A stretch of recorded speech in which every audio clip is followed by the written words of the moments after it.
पुतळ्याला मवियामध्ये आणतील, संजय राऊतांनी हा खळबळजनक दावा केला। संजय राऊतांच्या या दाव्यामुळे सध्या राजकीय वर्तुळामध्ये चर्चांना उधाण आलेलं आहे।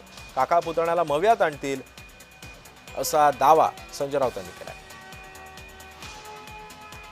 शरद पवार हे आमच्या बरोबर आहेत, त्यांचा पक्ष महाविकास आघाडीत आहे। अजित पवार हे महायुतीमध्ये आहेत, तरीही त्यांनी महाविकास आघाडी बरोबर पाठ लावलेला आहे। अशा वेळेला त्यांच्यावर तिथे कारवाई होईल, तिथे कारवाई होईल। आणि आमच्या माहितीनुसार आणि खात्री मला अशी आहे की भविष्यामध्ये शरद पवार अजित पवार एकत्रित महाविकास आघाडीत त्यांना पडावं लागेल। एका दगडावर दोन पाय कसे ठेवणार, दोन दगडावरती पाय कसे ठेवणार? त्यांना काहीतरी एक सोडावं लागेल ना, किंवा काहीतरी एक स्वीकारावं लागेल।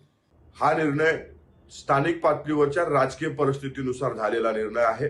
राष्ट्रवादी काँग्रेस पक्ष कालही महायुतीमध्ये होता, आजही महायुतीमध्ये आहे आणि उद्याही महायुती सोबत राहील।